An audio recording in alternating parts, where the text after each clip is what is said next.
The phone buzzed hard against the dashboard mount, and Diane Sutton nearly dropped her coffee. It was almost midnight, and she had already decided this would be her last ride of the night. The little screen showed a pickup only 2 minutes away, and the pin was blinking in a strange spot, near a closed shopping strip where no one should have been standing at this hour. Something about the request felt wrong, but Diane had learned not to question every strange ping. People waited in odd places all the time. She pulled her cardigan tighter, checked her mirrors out of habit, and eased the car forward into the empty street. When she reached the pickup point, she saw a young woman standing stiffly beside a dark doorway, arms wrapped around herself like she was freezing, even though the night was mild. The woman's eyes darted left, then right, then back toward the car, as if she were counting seconds. Diane rolled down the passenger window. "Ellie?" she asked, reading the name from the app. The woman didn't answer right away. She yanked the back door open, slid inside, and pulled it shut so quickly that the sound echoed down the empty street. "Just drive," she said. Her voice cracked in the middle of the sentence. "Please, just drive. Now." Diane glanced at her in the rearview mirror. The woman's hands were shaking, and her knuckles were pale from gripping her own arms. This wasn't a woman running from an argument with a boyfriend or a bad date. This was something else, something that made the small hairs on the back of Diane's neck rise. "Okay," Diane said calmly, keeping her voice steady even though her pulse had started to climb. "I'm driving. Where do you want to go?" "I don't know. Just go." "Please, just go." Diane pulled away from the curb, resisting the urge to ask more questions right away. She had driven thousands of strangers over the years, late at night, in every kind of mood. She knew that panic needed a moment to breathe before it could speak clearly. So she drove. She took the first turn smoothly, checking her mirrors again, this time not out of habit but out of instinct. That was when she saw it. A pair of headlights, far back, pulling out from a side street the moment her car turned. It could have been nothing. Plenty of cars were on the road at midnight. But something about the way those headlights matched her turn, slowing when she slowed, speeding up when she sped up, made her stomach tighten. She said nothing to Ellie. Not yet. She wanted to be sure first. Diane took a second turn, a random one she wouldn't normally take on this route. The headlights followed again, a few seconds behind, keeping the same careful distance. Her hands tightened slightly on the wheel, but her voice remained calm when she spoke. "Ellie, I need you to listen to me for a second," she said. "I think we might have someone behind us. I don't want you to panic, but I need to know if that's something you're expecting." In the mirror, she saw Ellie's face go pale, her breath catching in her throat. She turned around to look through the back window, and the motion alone told Diane everything she needed to know. This wasn't imagined. This wasn't a coincidence. "Oh no," Ellie whispered. "Oh no, no, no." "Hey," Diane said sharply, though not unkindly. "Look at me. Not behind you. Look at me in the mirror." Ellie's eyes snapped up, meeting Diane's in the reflection. "I need you to breathe," Diane said. "In through your nose. Slow. I've got the car. I've got this. But I need you calm, because I need to know what we're dealing with." Ellie nodded, though her breathing was still ragged. She pressed her palms flat against her knees, trying to steady herself the way Diane had told her to. Diane's mind was racing even as her voice stayed level. She had driven this city for 6 years, through every neighborhood, every kind of night. She knew which streets had cameras and which didn't, which ones dead-ended and which ones opened onto busier roads where a car might lose itself in traffic. She also knew, with a kind of clarity that surprised her, that whoever was behind them wasn't going to simply give up because she took a few turns. She reached for her phone, mounted on the dash, and without looking down for more than a second at a time, she opened her messaging app. She had a contact there, an old friend from her neighborhood named Frank Doyle, who happened to work for the local police department. She typed quickly, glancing between the road and the screen. "Frank, I might need you soon. Driving with a scared passenger. Someone following us. Not sure how serious yet. We'll update. She hit send, then set the phone back on the mount. Who is that? Ellie asked, her voice still trembling but steadier than before. A friend, Diane said. Someone who can help if this turns into something bigger. Now, Ellie, I need you to tell me the truth. Are these people dangerous? Ellie's face crumpled for a moment, and Diane thought she might start crying, but instead the young woman took a shaky breath and nodded. I think so, she said. I saw something. I wasn't supposed to see it. I was at the wrong place, at the wrong time, and now I think they know I saw. Diane's jaw tightened, but she kept her eyes on the road. The headlights behind them were still there, patient, steady, never quite closing the distance but never falling back either. Okay, Diane said. We're not going to panic. We're going to think. Do you know where they might be trying to stop us, or are they just watching for now? I don't know, Ellie admitted. I don't know how any of this works. I've never had anyone follow me before in my life. Diane allowed herself a small, tight smile, more for Ellie's benefit than her own comfort. Well, tonight's a strange night for both of us then. Hold on. She turned sharply onto a street lined with closed storefronts, a place she knew had almost no traffic lights and one very useful shortcut, a narrow lane that cut between two buildings and came out 3 blocks over, saving drivers a full loop around a construction site. Most map apps didn't even mark it correctly. She had learned about it from another driver years ago, back when she was new to the job and desperate to shave minutes off every trip. She cut the wheel, guided the car into the narrow lane, tires humming over uneven pavement, and for a moment, the headlights behind them vanished from view, blocked by the buildings on either side. Where are we going? Ellie asked, gripping the door handle.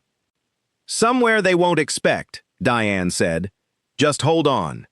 She came out the other side of the lane and immediately took a left, away from the direction she would normally head, cutting across 2 lanes of empty road before merging into a busier street that still had a few cars moving through it, even at this hour.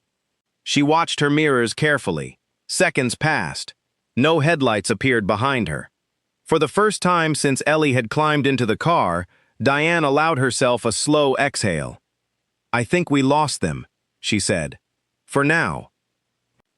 Ellie let out a small, broken laugh, somewhere between relief and disbelief. How did you do that? You didn't even hesitate. I've been driving this city a long time, Diane said. You learn its secrets, whether you want to or not. She checked her mirrors one more time, then glanced at Ellie in the reflection. The young woman looked exhausted, drained, like she had been running for hours instead of minutes. We're not out of this yet, Diane said gently. I need you to think carefully. Is there somewhere safe I can take you? Somewhere they wouldn't think to look? Ellie shook her head slowly. My apartment isn't safe. They probably already know where I live. That's the whole reason I ran. Diane thought for a moment, her mind working through the possibilities. She could take Ellie to a police station, but if these people were watching for that kind of move, it might make things worse before help could arrive. She could take her to a public place, somewhere crowded, but crowded places closed at midnight in most of the city, and an empty parking lot wasn't the safety either of them needed. You can come to my place, Diane said finally. It's not much, but it's mine, and no one connects Ellie the passenger to Diane the driver. Not unless someone's been watching a lot more carefully than I think they have. Ellie hesitated, then nodded. Okay, yes, thank you. Diane kept driving, taking a longer, more careful route than usual, checking her mirrors every few seconds, weaving through streets that felt familiar and safe under the glow of streetlights. As the tension in her shoulders slowly eased, her mind turned over the pieces of what she now knew. A frightened stranger. A dangerous secret, someone willing to follow a rideshare car through the middle of the night to keep that secret buried. She didn't know yet how deep this went, or who exactly was searching for Ellie, or why, but she knew one thing with absolute certainty as she guided the car toward her small apartment on the edge of the city. Whatever this was, it was far from over. She glanced once more in the rearview mirror. Not at Ellie this time, but at the empty road behind them, watching, waiting, making sure the darkness stayed empty all the way home. The drive to Diane's apartment took almost 20 extra minutes because she refused to take the direct route. She looped through quiet residential blocks, doubled back once just to be certain, and only relaxed her grip on the wheel when she finally pulled into the small parking area behind her building. She sat still for a moment after cutting the engine, listening to the quiet hum of the neighborhood, watching for any sign of headlights that didn't belong. Nothing came. "We're here," she said softly. "Let's get you inside." Ellie's hands trembled as she unbuckled her seatbelt, and for the first time since getting into the car, she looked at Diane directly, not through a mirror, but face to face, as though seeing her clearly for the first time. "Thank you," Ellie whispered. "I don't even know why you're helping me like this. You don't know me at all." Diane offered a small, tired smile as she opened her door. "Doesn't matter. You needed help. I was there. That's really all there is to it." She led Ellie up a narrow flight of stairs to her second-floor apartment, glancing over her shoulder twice on the way, old habits refusing to fully switch off even now. Once inside, she locked the door, checked the window latches out of instinct, and finally allowed her shoulders to drop from the tight, defensive posture she had been holding since the chase began. Ellie stood awkwardly near the small kitchen table, still hugging her arms around herself, looking lost in the unfamiliar space. "Sit," Diane said, nodding toward a chair. "You look like you're about to fall over." Ellie sank into the chair gratefully while Diane filled 2 glasses with water and set one in front of her. For a moment, neither of them spoke. The only sound was the quiet tick of a clock on the wall and the distant hum of the city outside. Diane glanced once more at her phone, still no reply from Frank, and set it face up on the counter, where she could see it easily. Whatever tonight had turned into, she had a feeling it was only just beginning, and she wanted to be ready the moment help finally answered. Outside, the street stayed quiet, streetlights humming softly over empty pavement. But somewhere across the city, a phone call was already being made, one that would soon turn Diane from an ordinary driver into someone worth hunting. "You said you saw something you weren't supposed to see," Diane said finally, keeping her voice gentle but steady. "I'm not going to push you if you're not ready to talk, but if we're going to figure out what to do next, I need to understand what we're dealing with." Ellie wrapped both hands around her glass, staring into the water as though searching for the right words somewhere inside it. "I wasn't even supposed to be there," she said quietly. "I was walking home a different way because my usual street had construction. I passed by an old warehouse near the river, and I saw 2 men arguing. It looked serious, really serious. And then one of them saw me watching." Diane's stomach tightened, but she kept her expression calm, encouraging Ellie to continue. "I ran," Ellie said. "I didn't even think about it. I just ran until I found a place to hide, and then I called for a ride because I didn't trust myself to walk anywhere alone. I picked a pickup spot far from where it happened, but I guess it wasn't far enough. Do you know who these men were?" Diane asked carefully. Ellie hesitated, then nodded slowly. "I've heard the name before. Victor Hale. People around here don't say it very loudly. He runs things. Bad things. I don't know all the details, but everyone knows to stay far away from anything connected to him." The name settled heavily in the small apartment. Diane had heard it whispered before too, usually in hushed tones between older drivers warning newer ones about certain neighborhoods to avoid after dark, certain buildings that were best driven past quickly without a second glance. "Okay," Diane said, keeping her voice measured despite the weight of what she'd just heard. "That's useful to know. It means we're careful and we stay smart. It doesn't mean we panic." Ellie let out a shaky breath. "How are you so calm about this?" Diane considered the question for a moment. "I'm not calm because I'm not scared. I'm calm because panicking never got anyone out of a bad situation faster. It just makes people miss the details that matter. Right now, the detail that matters is keeping you safe until we can get real help involved." She thought of her message to Frank, glancing at her phone on the counter. No reply yet, but it was late, and she reminded herself that even a delayed response didn't mean anything was wrong. "Do you have anyone you can trust?" Diane asked. "Family? A close friend? Someone who could help you disappear for a little while until this settles?" Ellie shook her head. "My family lives 3 states away. I moved here for a new job only 4 months ago. I don't really know many people yet." Diane nodded slowly, filing that piece of information away. It meant Ellie truly had no one else tonight, which also meant the responsibility of keeping her safe had fallen, almost by accident, entirely onto Diane's shoulders. "Then we take this one careful step at a time," Diane said. "Tonight, you stay here. Tomorrow, we figure out the smartest way to get you real protection, people who know how to handle something like this properly." Ellie's eyes filled with tears, though she blinked them back quickly. "I keep thinking about how easily this could have not happened if I'd just taken my normal route home. But you didn't," Diane said gently. "And now here we are. No use spending tonight thinking about paths not taken. Let's focus on tonight and getting through it safely." She settled onto the small couch across from the kitchen table, keeping half her attention on the window, the other half on Ellie, who slowly began to relax as the minutes passed without any sign of trouble outside. The apartment felt small and plain, nothing special, but tonight it felt like the safest place in the world, simply because no one outside this room knew it existed, or so Diane hoped. As the night stretched on, Diane found herself thinking not about the danger they had escaped, but about the strange twist of fate that had placed her, of all people, in the middle of something this serious. She was just a driver, an ordinary woman with an ordinary car, doing an ordinary job to pay her bills. She had never imagined herself as someone capable of outsmarting anyone, let alone people connected to a name as feared as Victor Hale. And yet, here she was. Around 1 in the morning, her phone finally buzzed. She snatched it up quickly, relief washing through her when she saw Frank's name on the screen. "Frank, what's going on? You okay?" She typed back quickly, laying out the basics.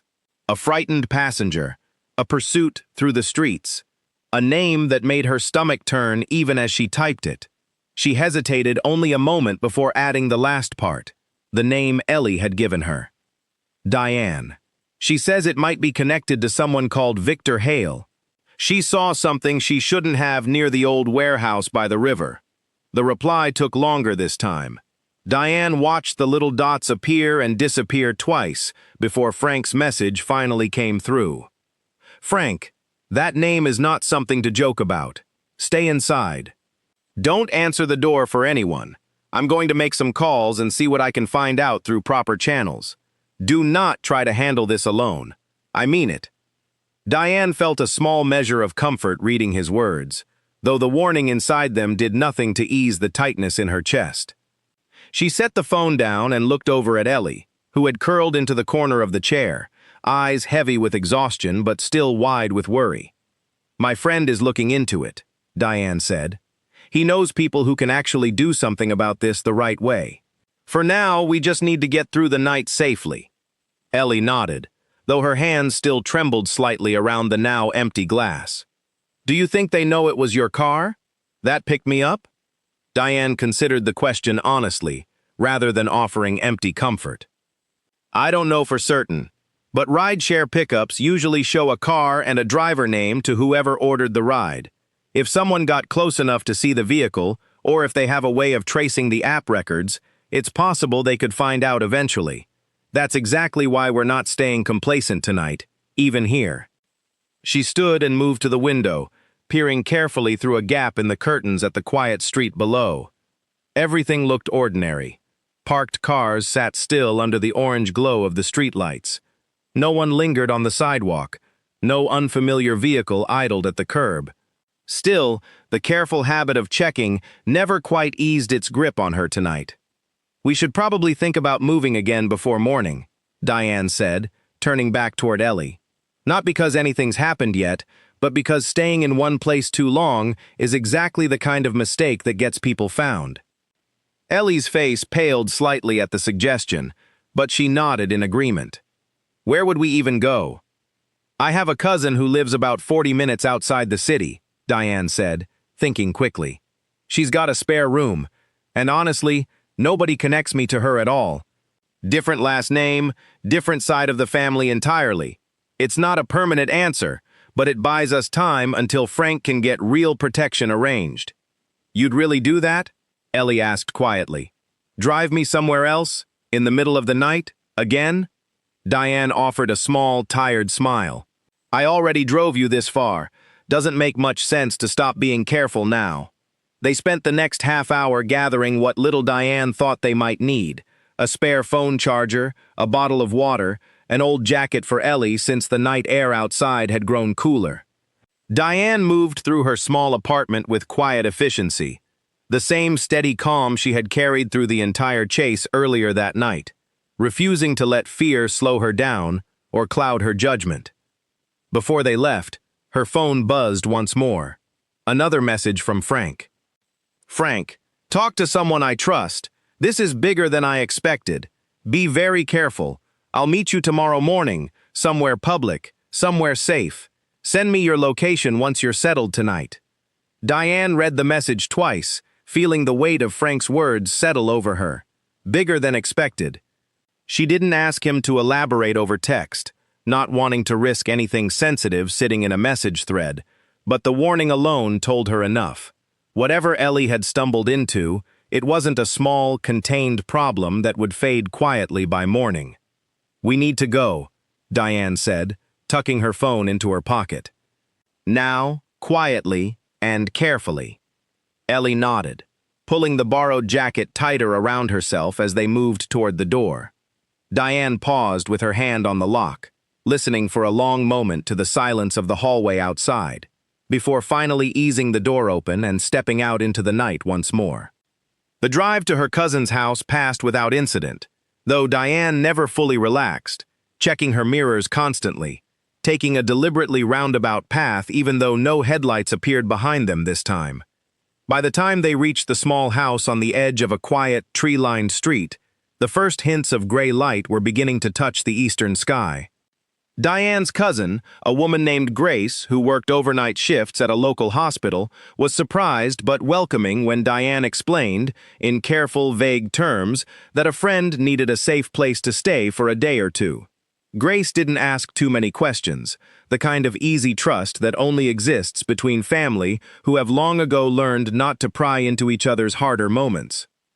Once Ellie was settled into the small spare room and the house had gone quiet again, Diane finally allowed herself to sit down at the kitchen table, exhaustion pressing heavily against her shoulders for the first time since the entire ordeal began.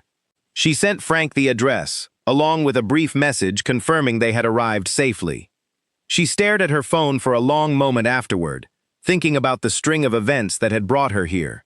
An ordinary shift, an ordinary pickup. And now, somehow, she found herself tangled in something far bigger than anything she had ever expected to face behind the wheel of her car.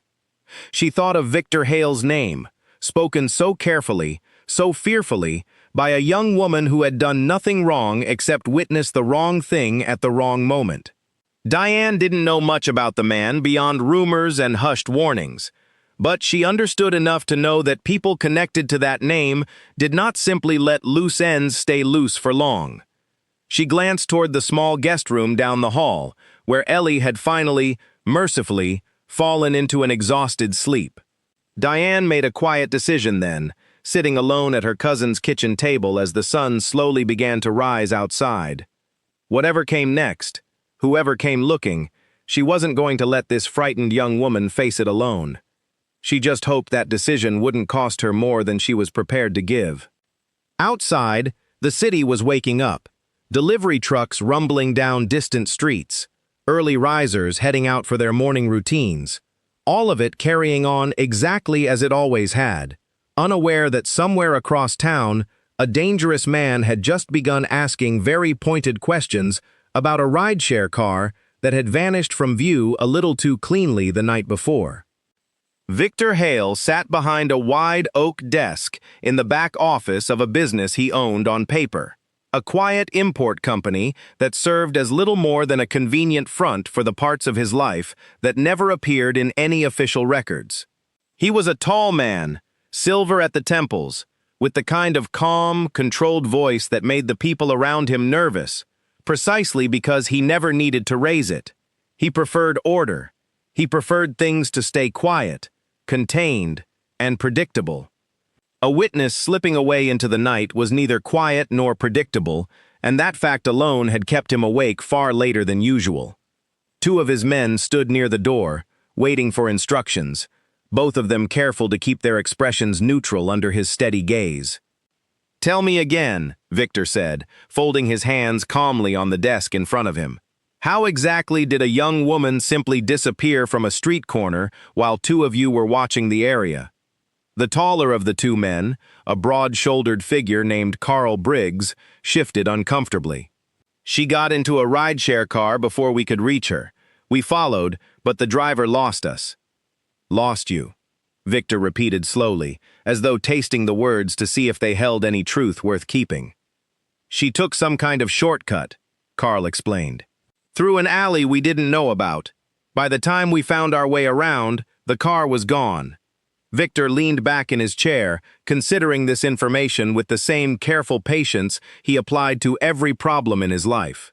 He did not like surprises, and this particular surprise carried the added weight of a witness who had seen something that, if repeated to the wrong ears, could unravel arrangements he had spent years carefully building. "Find the car," he said finally.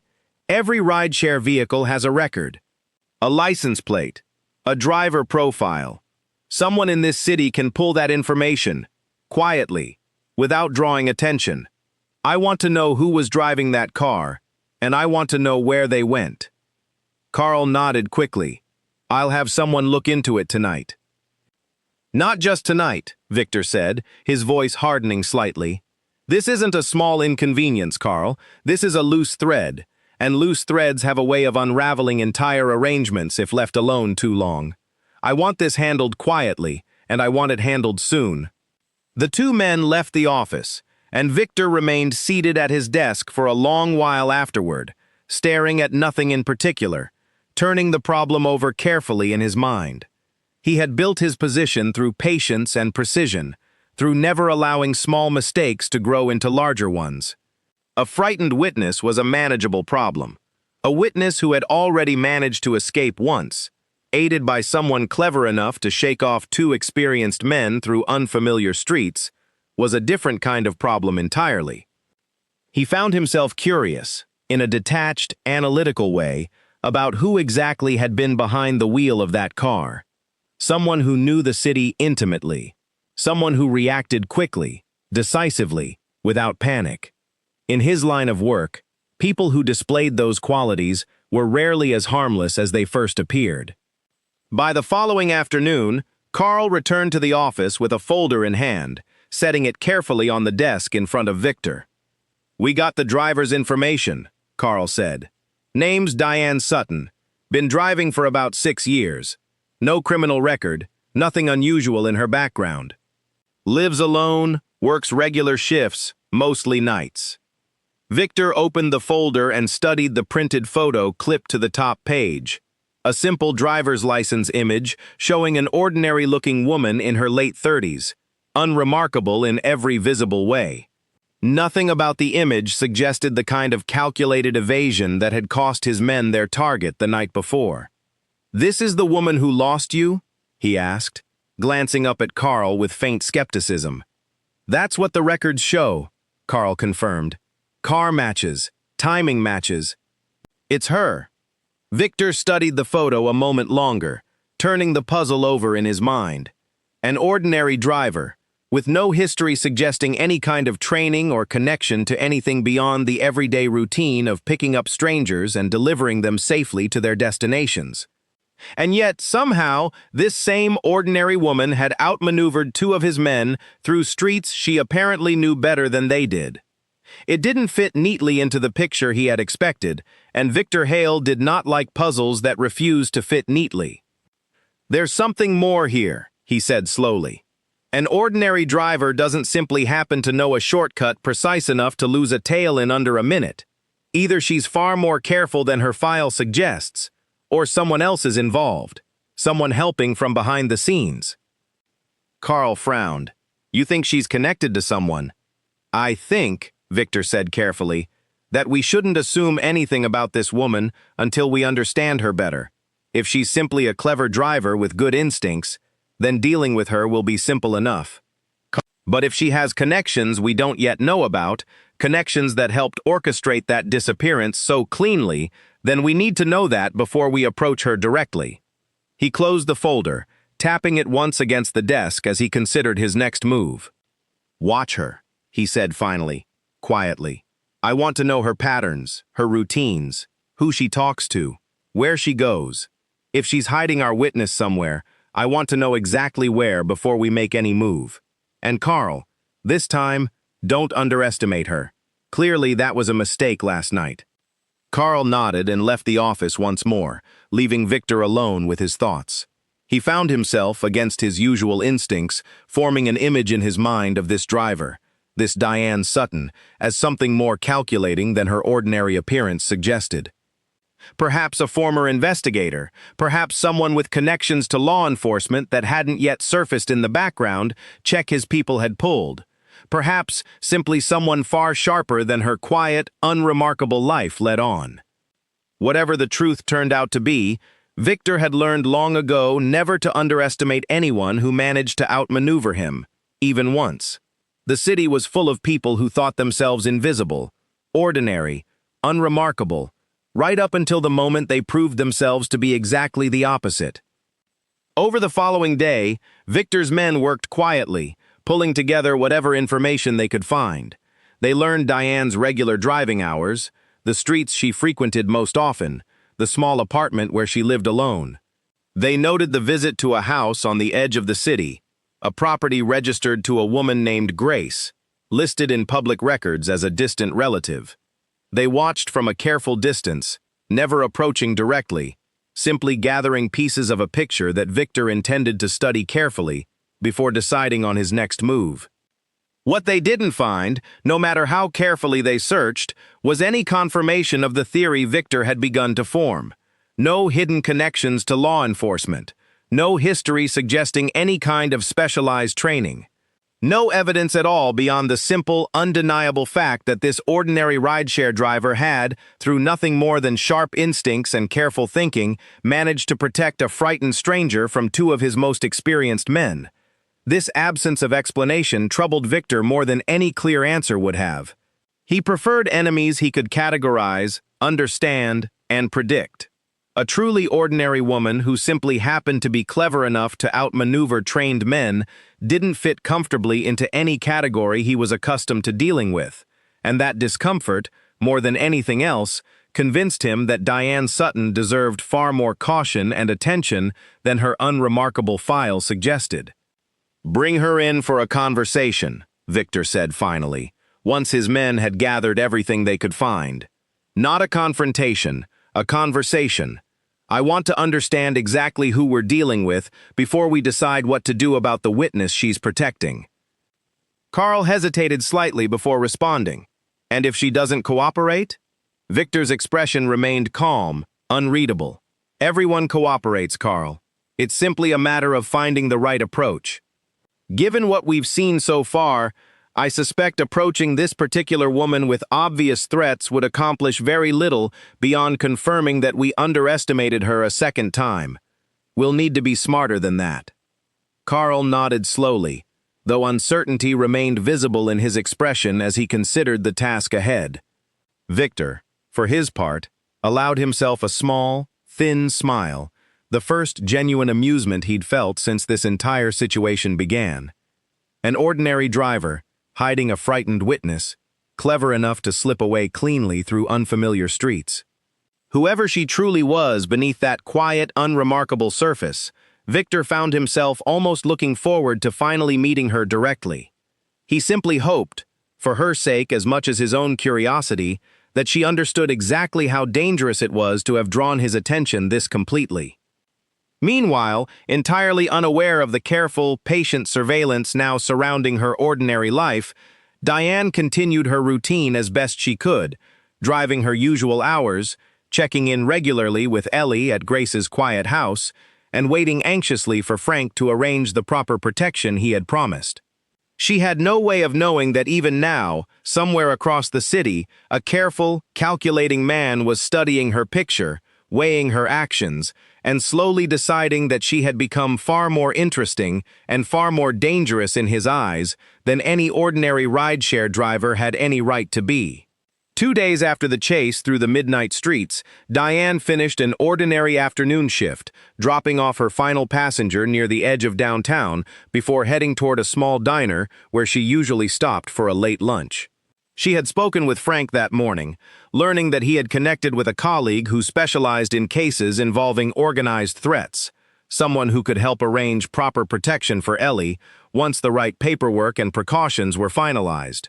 It wasn't instant, but it was progress, and Diane had allowed herself to feel a small measure of relief as she went about her day.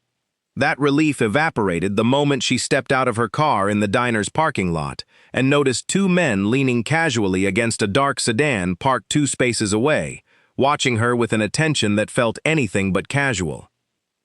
Diane kept her expression neutral, her pace steady, as she walked toward the diner entrance. She had spent enough years navigating late-night streets and unpredictable passengers to recognize when someone's presence carried intention rather than coincidence. These 2 men carried themselves with exactly that kind of intention. "Miss Sutton," one of them called out, stepping away from the car with unhurried confidence. He was the taller of the 2, broad-shouldered, with a calm, measured voice that somehow felt more unsettling than shouting would have. "Mind if we have a quick word?" Diane stopped, turning to face him fully, refusing to let her posture betray the sudden tightening in her chest. "Do I know you?" "Not yet," the man said, offering a thin, humorless smile. "My name's Carl. My employer would appreciate a moment of your time. Nothing complicated, just a conversation. I'm not really in the habit of having conversations with strangers in parking lots," Diane said evenly, keeping her voice calm despite the rapid beating of her heart. "Especially strangers who already seem to know my name." Carl's smile widened slightly, though it never reached his eyes. "Fair enough. Let's just say we're looking for a young woman who might have taken a ride with you a couple nights ago. Someone who saw something she shouldn't have." Diane felt her pulse quicken further, but she forced herself to keep her expression carefully blank, the same calm mask she had worn through years of unpredictable late-night fares. "I drive a lot of people every week. I don't exactly keep detailed records of who says what during a ride." "Of course not," Carl said smoothly. "But this particular passenger would have been memorable, frightened, in a hurry, asked you to take an unusual route maybe." Diane held his gaze steadily, refusing to let even the smallest flicker of recognition cross her face. "Sounds like you're describing half the passengers I pick up after midnight. People get nervous walking alone at night. Doesn't mean anything happened." The second man, quieter and more heavy-set, shifted his weight slightly, studying Diane with narrowed eyes, as though trying to determine whether her calm was genuine or carefully constructed. Diane kept her focus on Carl, sensing instinctively that he was the one making the decisions here. "You understand," Carl said, his tone still deceptively pleasant, "that it would be much easier for everyone involved if you simply told us where to find her. We're not interested in causing you any trouble. We just need to speak with her directly. I understand that 2 strangers are standing in a parking lot asking me questions about people I supposedly drove around a few nights ago," Diane said, keeping her voice level and unhurried. "I also understand that I have absolutely no obligation to answer questions like that from anyone who isn't law enforcement showing me a badge." Carl's expression flickered, just slightly, a brief crack in his composed exterior that told Diane her steady refusal had unsettled him more than outright fear would have. He had clearly expected either immediate cooperation or visible panic, and her calm, measured pushback seemed to leave him uncertain how to proceed. "We're simply trying to resolve a small misunderstanding," Carl said, recovering his smooth tone. "No need to make this complicated." "I'm not the one making anything complicated," Diane replied. "I'm just a driver having lunch. If you have real business with me, I suggest you contact the rideshare company through their official channels, the same way anyone with a legitimate concern would." She turned deliberately and walked toward the diner entrance, every muscle in her body tense, fully expecting one of the men to grab her arm or block her path. Neither of them moved, though she could feel their eyes following her the entire way, and she didn't allow herself to exhale fully until the diner door swung shut behind her. Inside, she moved quickly toward the back of the restaurant, sliding into an empty booth far from the windows, her hands trembling slightly now that she was finally out of their direct sight. She pulled out her phone immediately, fingers moving quickly across the screen as she typed a message to Frank. "They found me. 2 men, parking lot outside the diner on 5th Street, asking about Ellie. I didn't tell them anything, but they know my name." The reply came almost instantly. "Frank, stay inside. Stay in public. I'm on my way, and I'm bringing backup. Do not go back out to your car alone." Diane exhaled slowly, gripping her phone tightly as she glanced toward the front windows, watching the 2 men through the glass. They hadn't left. They remained near their car, speaking quietly to each other, occasionally glancing toward the diner entrance, patient in a way that made Diane's skin crawl. A waitress approached her table, and Diane ordered coffee she had no real intention of drinking, simply wanting an excuse to remain seated, visible, surrounded by other customers, in a space that felt marginally safer than the empty parking lot outside. She thought of Ellie, safely tucked away at Grace's house on the edge of the city, and felt a fierce, protective determination settle over her rattled nerves. Whatever these men wanted, whatever careful, calculated threat lay behind their calm, polite questions, Diane had no intention of leading them anywhere near the frightened young woman she had promised to protect. Minutes passed slowly, each one stretching longer than the last, as Diane sat watching the entrance, watching the 2 men through the window, waiting for either Frank's arrival or some new development she couldn't yet predict. Her coffee arrived and cooled, untouched, while her mind worked carefully through every possible scenario, every way this tense standoff might unfold. Eventually, to her quiet relief, she watched the 2 men exchange a few final words before climbing back into their dark sedan and pulling slowly out of the parking lot, disappearing around the corner without a backward glance toward the diner. Diane remained seated for several more minutes, unwilling to trust the sudden absence of danger, before finally allowing herself to relax slightly against the booth's worn cushion. Frank arrived 15 minutes later, along with a colleague Diane didn't recognize, a serious-looking woman named Officer Patel who introduced herself briefly before sliding into the booth across from Diane. "Tell us exactly what happened," Frank said, his usual easygoing manner replaced by focused, careful attention. "Every detail you can remember." Diane recounted the conversation carefully, describing Carl's calm, measured questions, his careful attempt to extract information without resorting to obvious threats, the way his composure had cracked slightly when she refused to cooperate.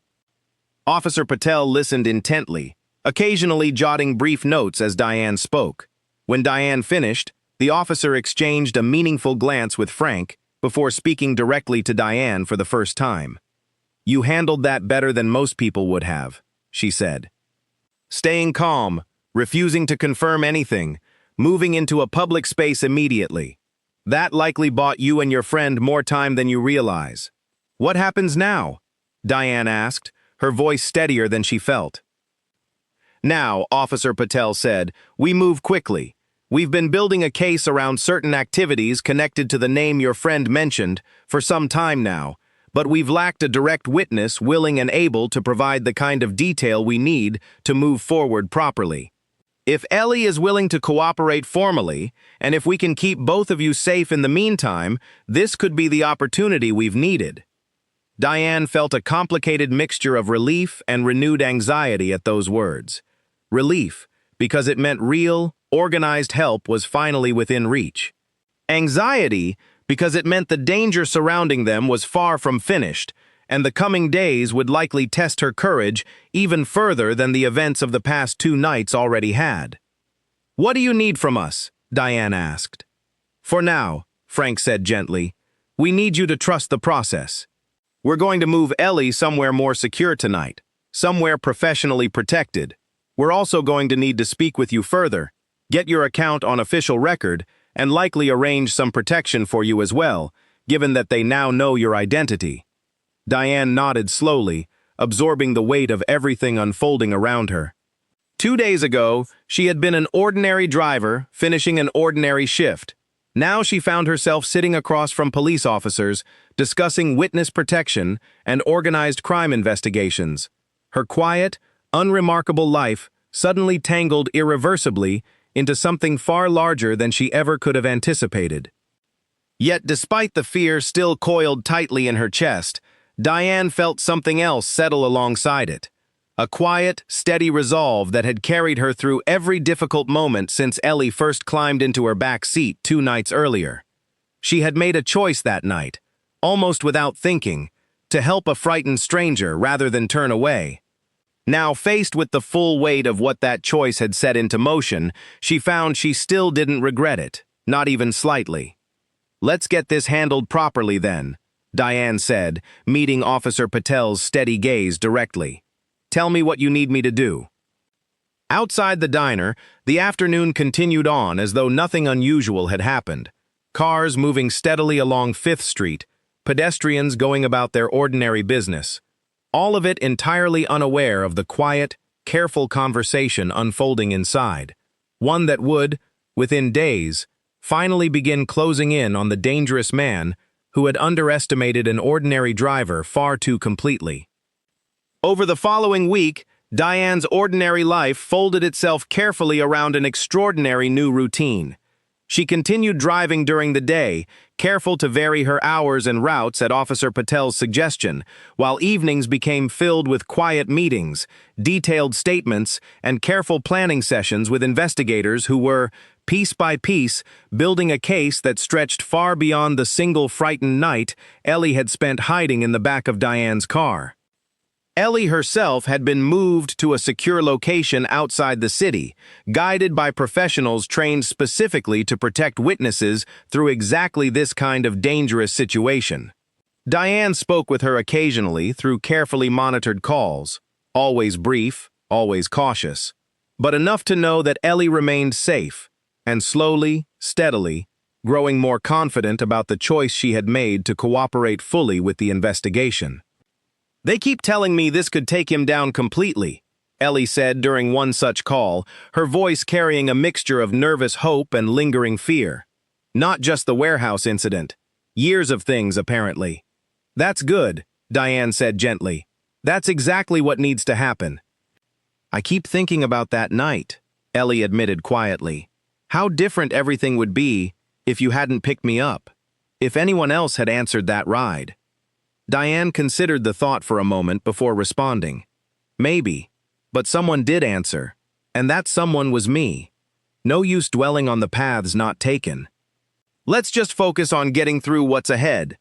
It was advice Diane found herself repeating to herself just as often as she offered it to Ellie, particularly during the tense days that followed, as investigators quietly gathered evidence, coordinated surveillance, and slowly tightened the net around Victor Hale's carefully constructed operation. Victor, for his part, remained largely unaware of exactly how close that net had drawn until it was far too late to slip away from it. His men continued watching Diane cautiously from a distance, uncertain how to proceed after their parking lot conversation had ended so unproductively, while Victor himself grew increasingly frustrated by the lack of progress in locating the witness, who continued to elude him. "She's clearly being protected somehow," Carl reported during one tense meeting in Victor's office. "We can't get near her. Every angle we try comes up empty." Victor listened with visibly mounting frustration, a rare crack in his usually composed demeanor. "This should not be this difficult. A frightened witness and an ordinary driver should not be capable of evading us this completely. What Victor didn't yet understand, despite his careful analysis and patient surveillance, was that Diane had never truly been evading him alone. Behind the scenes, careful, coordinated efforts by trained investigators had been quietly closing in on his operation for days, using details Ellie provided, corroborating evidence gathered from the warehouse incident, and financial records that, once properly examined, revealed patterns far more damning than Victor had ever believed possible to uncover. The end, when it finally came, arrived with far less drama than the tense, dangerous nights that had preceded it. Early one morning, as gray light barely touched the eastern sky, coordinated teams of investigators moved quietly into position around several properties connected to Victor Hale's operation, including the modest office where he had spent years believing himself safely insulated from exactly this kind of consequence. Diane learned about the operation's success later that same morning, through a brief, carefully worded call from Officer Patel. "It's done," the officer said simply. "Victor Hale is in custody, along with several of his associates." The evidence Ellie provided, combined with what we'd already gathered, was more than enough to secure the arrests. This is going to hold up. Diane felt a wave of relief wash over her so completely that she had to sit down at her small kitchen table, gripping the phone tightly as the weight of the past week finally began to lift from her shoulders. "And Ellie?" she asked. "Is she safe now? Really safe?" "She's safe," Officer Patel confirmed. "There will still be a legal process ahead. Testimony, court proceedings, that kind of thing, but the immediate danger has passed. Both of you did something genuinely important here. I hope you understand that." After the call ended, Diane sat quietly for a long while, staring out her small kitchen window at the ordinary street below, watching the city slowly wake up around her exactly as it always had. Delivery trucks rolled past. Early risers headed toward their morning routines. Nothing about the scene looked any different than it had 2 weeks earlier, and yet everything about Diane's understanding of her own quiet, unremarkable life had shifted permanently. A few days later, once the initial flurry of statements, paperwork, and careful legal proceedings had settled into a more manageable rhythm, Diane received an unexpected visitor at her apartment. Ellie stood at the door, looking healthier and steadier than Diane had seen her since that first frightened night, a small, grateful smile spreading across her face the moment Diane opened the door. "I wanted to see you properly," Ellie said.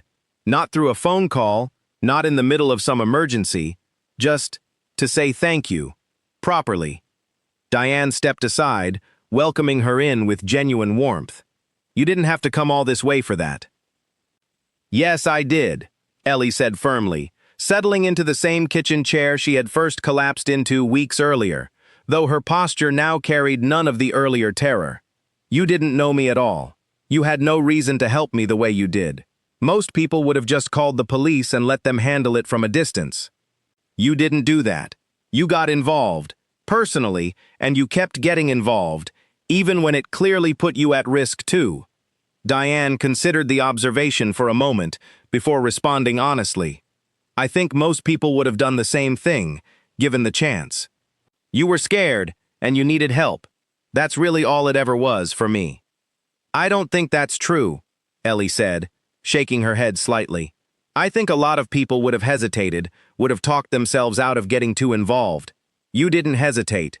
Not once. The entire time." They sat together for a while longer, talking easily now, the tension of their earlier encounters replaced by the comfortable rhythm of two people who had shared something genuinely significant together, even if neither of them would have chosen the circumstances that brought them to this point. In the weeks that followed, life slowly settled back into a version of normalcy for both of them. Diane returned fully to her regular driving routine, though she found herself occasionally smiling at the memory of that frightened night. The shortcut through the narrow alley, the calm, steady focus that had carried her through danger she never could have anticipated when she first started her shift that evening. Ellie, for her part, began rebuilding her life in the city with newfound confidence. no longer looking over her shoulder with the same constant, nervous vigilance that had defined those first frightening days.